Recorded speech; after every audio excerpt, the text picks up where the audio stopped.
ભરૂચથી એક મહત્વપૂર્ણ અહેવાલ આવી રહ્યા છે। એરપોર્ટ મોડા પહોંચતા યુવતીનો જીવ બચી ગયો। જ્યાં મેઘદૂત ટાઉનશીપમાં રહેતા ભૂમિબેન ભાગ્યશાળી રહ્યા। 10 વર્ષની બાળકીને મૂકીને પતિ પાસે તેઓ લંડન જઈ રહ્યા હતા, પણ ટ્રાફિકને કારણે 10 મિનિટ તેમને મોડું થઈ ગયું અને આ યુવતીની ફ્લાઇટ છૂટી ગઈ અને તેમની જિંદગી બચી ગઈ। દુર્ઘટનાના સમાચાર મળતા પરિવારે ભગવાનનો ખૂબ ખૂબ આભાર માન્યો, કારણ કે જો એ 10 મિનિટમાં મોડું ન થયું હોત, તેમની ફ્લાઇટ ન છૂટી હોત તો તેઓ પણ આખરે હતભાગી બન્યા હોત, પરંતુ તેઓ રહ્યા બદભાગી। આજે 10 મિનિટમાં અમે જે લેટ પહોંચ્યા એનું બહુ ખરાબ ફિલિંગ થયું કે આ ખોટું થઈ ગયું છે।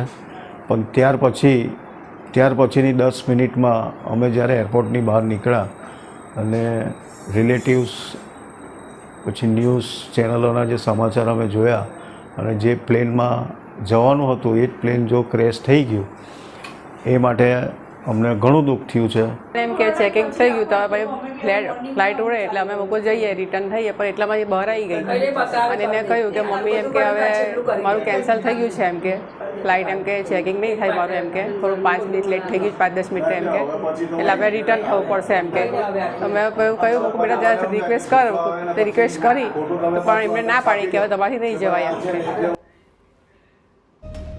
ભૂમિબેન તેઓ ટ્રાફિકની અંદર ફસાયા ગયા અને સમયસર તેઓ ફ્લાઇટ પકડી ન શક્યા। 10 મિનિટનું મોડું થઈ ગયું એટલે એમ સમજો કે આખરે તેમનો આ ભાગ્યશાળી સમય હતો કે તેઓ ત્યાંથી ફ્લાઇટ ન પહોંચ્યા અને તેમની જિંદગી બચી શકી।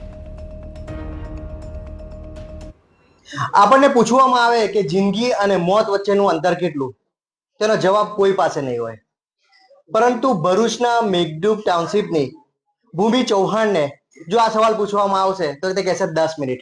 કઈ રીતે તે તેની પાસે જ જાણીએ, કારણ કે માત્ર 10 મિનિટના અંતરથી તેણે ગઈકાલે મોતને માત આપી છે। અકસ્માતગ્રસ્ત ફ્લાઇટમાં તે સવાર થવાની હતી, પરંતુ ફ્લાઇટ ચૂકી જવાના કારણે તેનો જીવ બચ્યો છે। આપણી સાથે ભૂમિ છે, તો આપણે તેને પૂછીએ કે શું બન્યું હતું તેની સાથે। ભૂમિ, આપની સાથે શું બન્યું હતું ગઈકાલે? ગઈકાલે મને થોડું પહોંચતા મતલબ 12:10 એ લોકોની ફ્લાઇટનું ચેક ઇન ને બધું બંધ થઈ ગયું હતું અને મને પહોંચતા એરપોર્ટ પર 12:20 જેવું થઈ ગયું હતું। મેં ત્યાં પહોંચી ત્યાં સુધી બધું ઓલમોસ્ટ એ લોકોનું બોર્ડિંગ પેસેન્જરનું પ્રિન્ટ આઉટ નીકળી ગયું હતું, તો એ લોકોએ મને એના લીધે આગળ જવા ના દીધી કે ના મેડમ હવે અમારું બધું પ્રોસેસ થઈ ગઈ છે અને ફ્લાઇટ હવે ઓલમોસ્ટ રેડી છે, તો હવે અમે તમને નહીં જવા દઈએ। તો એના લીધે મારે ફરીથી પાછું ફરવું પડ્યું અને 10 મિનિટના લીધે હું ફ્લાઇટ ચૂકી ગઈ છું। ભૂમિ, આપના પ્રયાસો તો ચોક્કસ રહ્યા હશે કે ઓન ટાઈમ પહોંચાય, કારણ કે ઇન્ટરનેશનલ ફ્લાઇટ હતી, તો પણ કઈ રીતે ચૂકી ગયા? ડેફિનેટલી, લાઈક પહેલી વાર તો આગળ બી ટ્રાવેલ કર્યું છે, તો ઓલમોસ્ટ 2-2 કલાક કે 1.5 કલાક બિફોર પહોંચી જતા હોય છે, પણ ગઈકાલે સમહાઉ ઘરેથી થોડું મોડું નીકળતા મોડું થયું, વચ્ચે ટ્રાફિકમાં થોડું મોડું થયું, તેવું કરતા કરતા અમને 10-15 મિનિટ જે અમે લેટ પહોંચ્યા, તો એ કંઈક હશે એના લીધે જ અમે પહોંચી ના શક્યા ઓન ટાઈમ। આપને ખબર ક્યારે પડી અને પહેલું રિએક્શન આપનું શું હતું?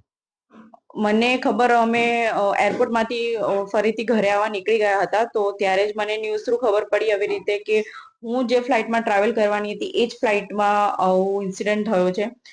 તો એ ટાઈમ તો કંઈક ફીલ જ નહોતું થયું, મતલબ જે મારા માટે થયું એ તો completely miracles for me, but જે થયું છે મને સેકન્ડ તરત બીજી ક્ષણે મને એવો વિચારો કે મારા જેવા કેટલા બધા પેસેન્જર ઓલરેડી અંદર હતા, તો બસ ભગવાન જે બી હોય એમને બધાની રક્ષા કરે।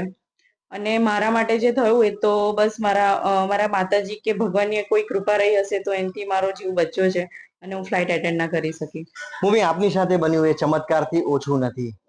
અત્યારે તમારી લાગણી શું છે કે આજે તમે મોતને માત આપી શક્યા? ખૂબ મોટી બાબત કહી શકાય કે આપની પાસે એના શબ્દો નહીં હોય। આજે શું પરિસ્થિતિ આપની છે હાલમાં, જ્યારે 240 લોકો મૃત્યુ પામ્યા છે? મારા માટે તો એવું છે કે હું મારો રીબર્થ થયો છે ફરીથી, કાલે હું એટેન્ડ ના કરી શકી, બટ હું વધારે મારું વિચારી નહીં શકતી, કેમ કે જે બધા આપણે ફોટોઝ ને વિડીયોઝ આવી રહ્યા છે એ જોઈને તો એ લોકોનું જ વિચાર આવે છે કે ફેમિલીઝ પર શું થઈ રહ્યું હશે હમણાં, અને એ લોકોના જે ફેમિલી વાળા છે તે એ લોકોની હાલત હમણાં કઈ રીતની ગંભીર હશે। એ લોકો રાહ જોતા હશે કે મારા જે ફેમિલી પહોંચી છે તે અમને પહોંચીને મેસેજ કે કોલની રાહ જોતા હશે કે અમે સેફલી અરાઇવ થઈ ગયા છે, બટ એ લોકો હવે ફોન ફરી આવી જ નહીં શકે એ લોકો માટે, તો એ જ હમણાં તો મગજમાં થોડું ચાલી રહ્યું છે।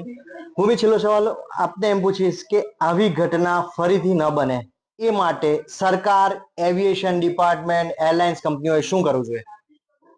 બસ હું સરકાર છે, એવિએશન ડિપાર્ટમેન્ટ કે એરલાઇન્સ વાળા બધાને એવી જ એક રિક્વેસ્ટ કરવા માંગુ છું કે તમે એક સ્ટેપ બી સેફટી પ્રોટોકોલનો જો સ્કીપ કરો છો, આપણા એ જે કરવા વાળા માટે તો બહુ નોર્મલ હશે, પણ એ એક નોર્મલ સ્કીપિંગ કે જે સેફટી પ્રોટોકોલ પ્રોપરલી ફોલો નહીં થઈ શકતા ઇન્ડિયામાં કે તો એ આટલા 250 લોકો ઉપરના ફેમિલીઝને રસ્તા પર લાવી શકે છે, તો એ ના થવું જોઈએ આપણે ત્યાંથી. બસ એ જ એક રિક્વેસ્ટ છે. તો આ છે ભૂમિ ચૌહાણ, જે પોતાના બચાવને પુનર્જન્મ સાથે સરખાવી રહી છે. તો બીજી તરફ સાથે 240 થી વધુ લોકોના મૃત્યુને તે એક નાનકડી પણ સુરક્ષા માટેની ચૂકને ગંભીર પરિણામ જણાવી રહી છે. ત્યારે હવે આવી ઘટનાઓનું પુનરાવર્તન ન થાય તે માટે સુરક્ષા અને સલામતીના પગલાઓ ચુસ્તપણે પાલન થાય તેવી માંગ કરી રહી છે. અંકિત મોદી.